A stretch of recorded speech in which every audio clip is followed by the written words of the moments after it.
Have you ever had the feeling of wanting something so much, making a perfect plan to achieve it, creating expectations and imagining scenarios of what your life would be like after you get where you want to be, but fear ends up paralyzing you and you can't even take the first step toward achieving your goal?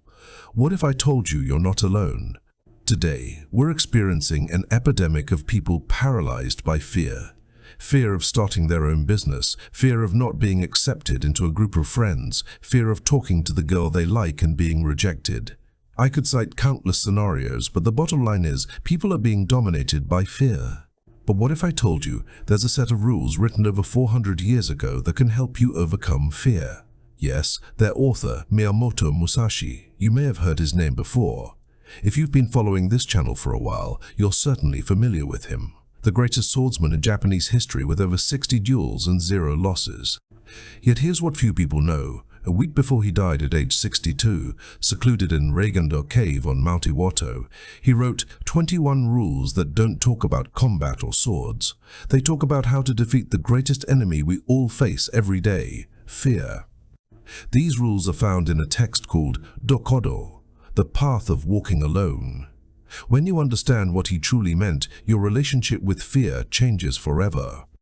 Imagine the wind that swept through that stone chamber as the ink dried. The same wind that once carried the clash of steel across battlefields now carried a Ronin's final breath of wisdom. Think about it.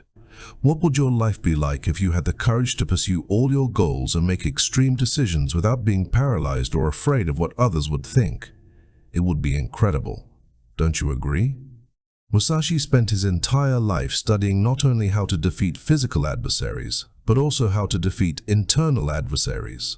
In the rigid hierarchy of Edo Japan, where a single misstep could mean seppuku or exile, he chose the lonelier road of a masterless samurai, Ronin, answering to no lord but his own code. And he discovered something revolutionary. Fear isn't something you need to fight, it's something you need to understand. But that's just the beginning of what you'll discover today. Before we dive into the content, I ask you to subscribe to the channel, like this video, and comment below. What would you do now if you had no fear at all? Your interaction helps this channel go further and reach more people. Now, back to the video. Let's start with a simple question. What exactly is fear? Modern neuroscience tells us it's an evolutionary response to protect us from danger.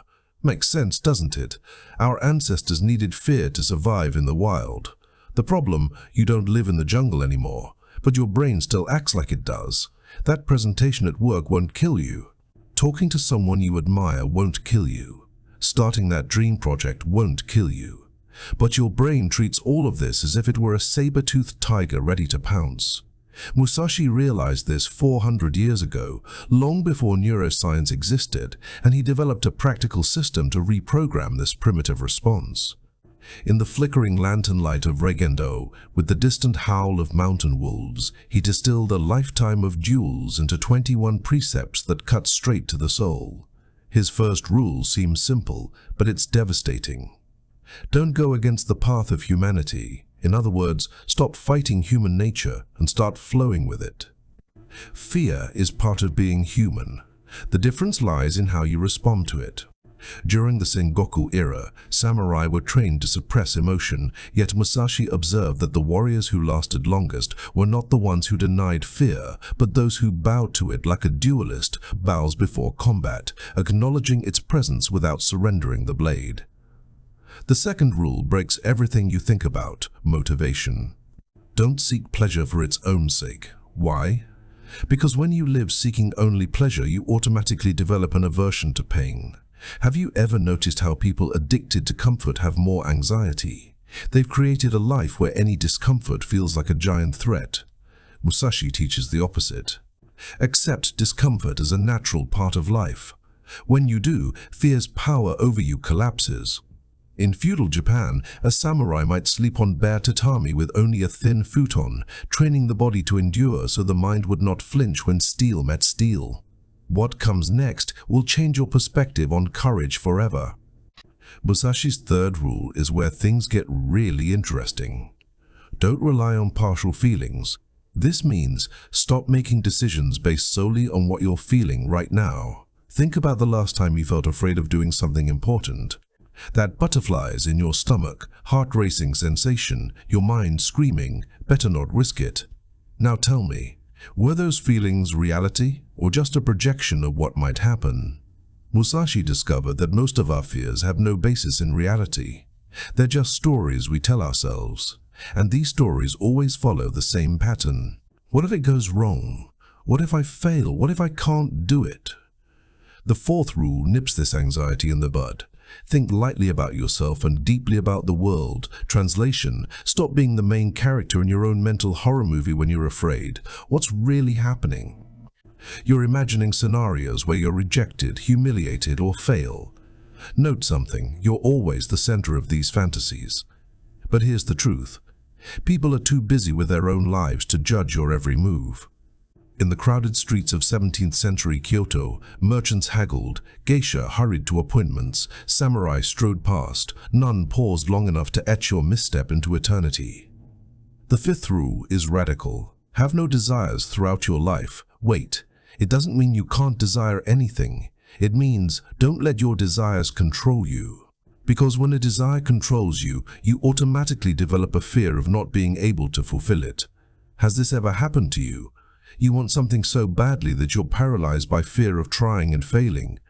Musashi teaches, have goals, but don't become a slave to them. Act without attachment to the outcome. When you do this, fear loses its primary ammunition. In the duels of his youth, Musashi often fought with bokken, wooden swords, against opponents wielding live steel. He entered each bout knowing the outcome was not his to cling to, only the strike in the present moment. Musashi's sixth rule is transformative. Do not regret your actions. Do you know why most people are paralyzed by fear? Because they carry a graveyard of regrets from the past. Every "what if I had done differently" becomes a chain that prevents you from acting in the present. Think about it. How many times have you held back from trying something new because you were still processing a previous failure? This is the vicious cycle of fear. You fail, you regret it, and that regret creates more fear of trying again. Musashi breaks this cycle with a simple philosophy. Make your decisions based on the information you have now. Execute with full commitment. Accept the consequences without regret. Learn and move on. The end. During the Battle of Sekigahara's aftermath, Musashi wandered battlefields littered with the fallen, witnessing how survivors who clung to "if only" withered, while those who accepted the day's truth marched forward. 6 rules in, and already the fog begins to lift. Yet the deepest shadows still wait ahead, where modern science will echo a Ronin's whisper from a cave 4 centuries past. The 7th rule completes this process. Never be envious of others. Envy is fear in disguise. Fear of not being good enough. Fear of falling behind.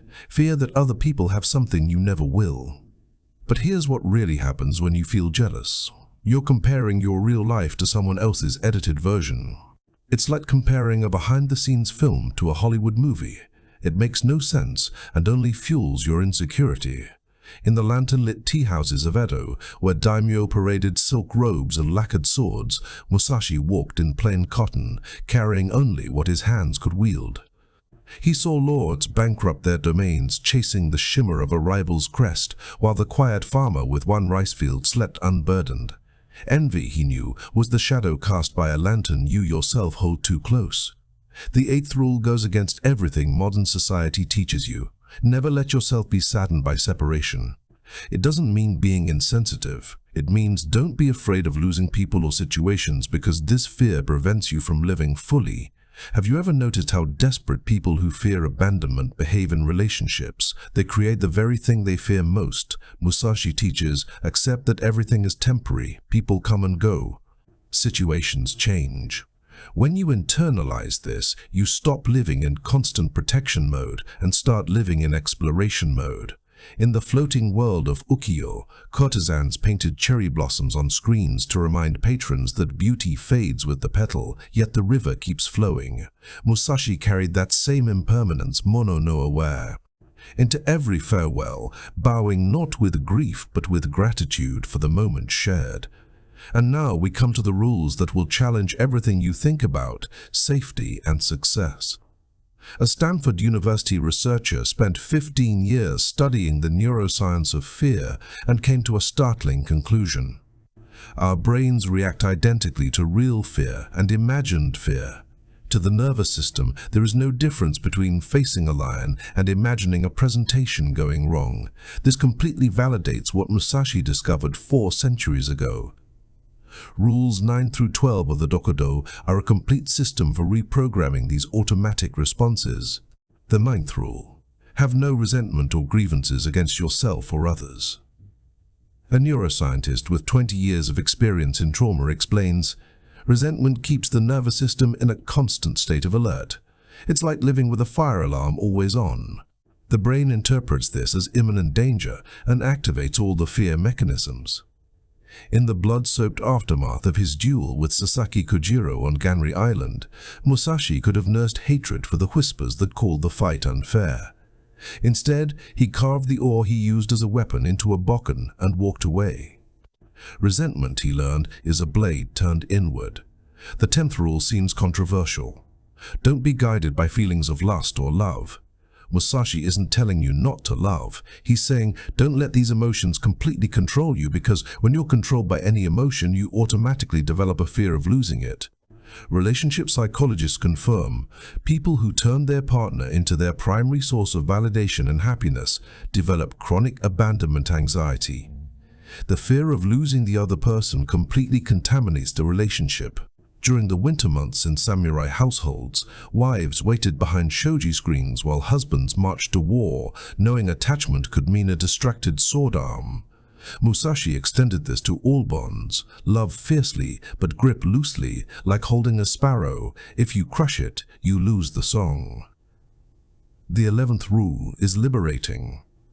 In all things, have no preferences.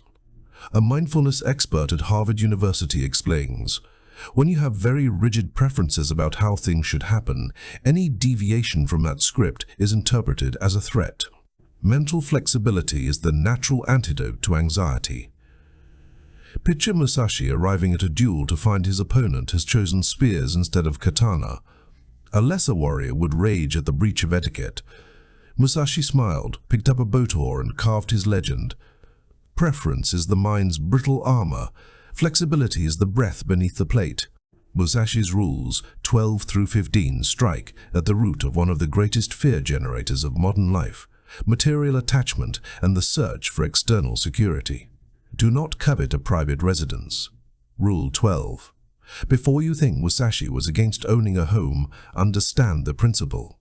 When you tie your sense of security to external possessions, you automatically develop a fear of losing them. Your house ceases to be a home and becomes a prison you must constantly protect. A behavioral economist who studied the relationship between wealth and happiness for 2 decades discovered something surprising. People who define success primarily by material acquisitions report significantly higher levels of anxiety and depression. They live in constant fear of losing what they have achieved or of not being able to maintain the standard they have created. In the castle towns of the Tokugawa shogunate, daimyo built moats and walls, yet slept with one eye open for the assassin's shadow. Musashi slept under cedar trees, his only roof the sky, and woke lighter than any lord. Rule 13. Don't seek delicious flavors goes beyond food. It's about not becoming addicted to immediate pleasures, because every addiction breeds dependence, and every dependence breeds fear of withdrawal. Have you ever noticed how people addicted to sugar get irritated when they can't eat sweets? Or how those addicted to external validation get anxious when they don't get likes on social media? Musashi teaches, appreciate pleasures when they appear, but don't become dependent on them. In the austere tea ceremonies of Sen no Rikyu, a single bowl of matcha was savored not for its sweetness, but for the silence it invited. Rules 14 and 15 complete this concept. Do not possess old objects for your own amusement. And when eating, do not desire more than is necessary. The pattern is clear. Live simply not to be minimalist, but to avoid creating points of vulnerability that generate fear. The fewer things you need to be happy, the fewer things fear can use against you. It's simple math. Musashi's final possessions fit inside a small furoshiki cloth, a razor, a comb, a mirror, and the bokken he carved from that fateful ore. Everything else, castles, gold, titles, he left to the wind. 15 rules down, and the chains of attachment lie shattered at your feet. But the world still pulls with invisible threads, tradition, status, the illusion of control. The final ascent begins where society's voice grows loudest, and a lone swordsman's whisper cuts clean through the noise. And now we come to the most powerful part, how these rules apply in the modern world. Musashi's Rule 16 is revolutionary for our time. Do not act according to ancient customs. Translated for today, stop doing things just because it's always been that way or because other people expect it of you. How many times have you been afraid of disappointing expectations you never even created? Your parents wanted you to be a doctor, so you're afraid to admit you want to be an artist. Society dictates that you should marry and have children by 30, so you feel anxious if you don't stick to that schedule.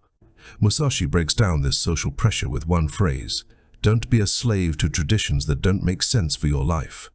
The fear of not fitting into the mold loses its power when you realize that the mold was created by other people in other times with different needs. In the rigid caste of Edo, Japan, a samurai who abandoned the katana for the brush was branded a disgrace. Yet Musashi painted ink landscapes in the same hand that once severed arteries, proving the only tradition worth honoring is the one forged in your own marrow. Rule 17 is straightforward. Do not collect weapons or practice with weapons beyond their usefulness. In the modern context, don't accumulate skills, certifications, or knowledge simply out of insecurity. People fearful of the future try to protect themselves by accumulating qualifications as if they were shields. But this strategy generates even more anxiety because there's always one more thing to learn, one more certification to obtain. A career coach with 15 years of experience observes, clients who pile up course after course rarely take action. They use learning as a way to procrastinate real action. It's fear disguised as productivity. Musashi trained daily, but never hoarded techniques. Each form was a breath, not a brick in a wall. After mastering the two-sword Niten Ichirai, he set the manuals aside and walked into duels with empty hands and a clear mind. Rule 18 is the most direct about fear. On the way, death is not to be feared. This isn't about being suicidal or reckless. It's about accepting that life ends, and this acceptance frees you from the paralyzing fear of living. When you truly internalize that you're going to die one day, many small fears lose their meaning. Fear of embarrassment? You'll forget and so will everyone else. Fear of failure? Better to try and fail than not try and regret it later in life. On the blood-soaked shore of Ganrai-ni Island, as the tide erased footprints and the gulls screamed overhead, Musashi stood over Kujiro's body and felt the same wind that would one day claim his own. Death was not an enemy, it was the final bow after the dance. Musashi's last 3 rules contain a paradox that has changed the lives of millions of people over the centuries, and it's likely the exact opposite of what you expect to hear about safety and planning. Rule 19. Do not seek to possess property or fiefs for your old age. In an age of retirement planning and wealth accumulation, this seems crazy, but Musashi discovered something profound. The more you fixate on the future, the more you fear the present. People obsessed with financial security often live decades in deprivation, sacrificing real experiences for the promise of future comfort that may never come.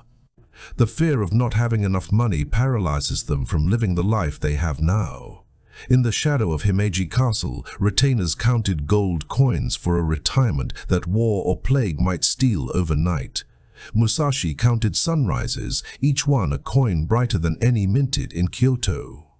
Rule 20 challenges spiritual convictions. Respect Buddha and the gods without counting on their help.